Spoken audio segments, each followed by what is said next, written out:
Le cursus, il a été assez simple. J'ai un CAP de mécanicien auto et un BEP de mécanicien auto. Je suis allé en bac pro auto, mais je ne l'ai pas eu. J'étais le seul de la session à ne pas l'avoir. Mon parcours, il est un parcours traditionnel en l'occurrence, moi je suis boucher de métier, donc j'ai fait un CAP traditionnel sur 3 ans à l'époque. Donc j'ai commencé l'apprentissage à 13 ans et demi, donc depuis j'ai toujours été dans l'alimentaire et dans la viande, dans les produits carnés. Donc moi j'ai fait un BEP vente au lycée professionnel des Canuts à Vanvelin. Je me suis arrêtée pendant 1 an parce qu'il a fallu que j'aille travailler, il fallait ramener des sous un peu à la maison. Et ensuite j'ai mes profs justement du lycée qui m'ont convaincue de reprendre mes études. J'ai obtenu un bac pro commerce et ensuite tout de suite après j'ai fait plein de métiers, si je peux me permettre, de caissière à employé de bureau, travailler à l'usine, j'ai eu des postes à responsabilité, notamment responsable de rayon, et j'en avais marre des ordres. J'en avais marre qu'on me dise tu fais ça, le chiffre il est pas bon, le chiffre c'est ci, le chiffre c'est là. J'ai fait un BTS force de vente, je n'ai fait que la première année, dans l'entreprise familiale. Ça a été une année ratée, complètement ratée.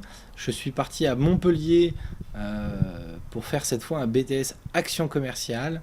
Ayant trouvé le travail derrière avant la fin des études, je ne suis pas allé jusqu'au bout. Ce que je regrette aujourd'hui. J'ai jamais été un très bon élève. J'ai toujours aimé un petit peu, pas l'aventure, mais aller découvrir un petit peu d'autres choses. Beaucoup absente.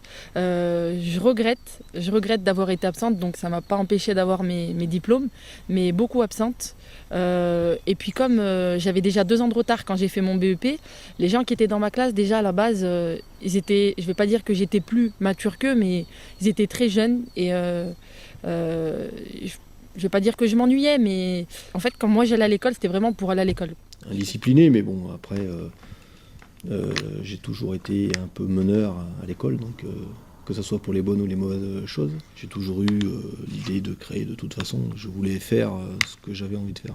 Je voulais être mon propre chef. Depuis toujours, j'ai toujours voulu créer ma société. C'est d'ailleurs pour ça que j'ai repris l'école aussi, parce qu'il m'avait dit avec un BEP, c'est bien d'ouvrir ta société, mais avec un bac pro, tu auras plus de connaissances. J'avais pas du tout l'idée de créer. Pour moi, créer une entreprise, il y avait les entreprises qui existaient. C'était même pas une notion que je pouvais imaginer. Il y avait les entreprises et c'est tout. Et puis il fallait rentrer dans une entreprise, passer son diplôme et continuer ses études et rentrer dans une entreprise. À cet âge-là, je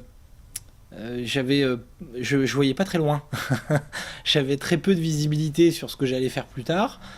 Parce que j'étais dans une période où on se pose beaucoup de questions, on est entre l'âge adolescence et l'âge adulte, donc on sait qu'il faut, mais on n'a pas forcément envie, donc c'était assez compliqué, je savais pas trop quoi faire. Je savais ce que je voulais faire, j'avais conscience que j'avais des lacunes sur beaucoup de choses, mais je savais depuis le départ que de toute façon on fait rien tout seul.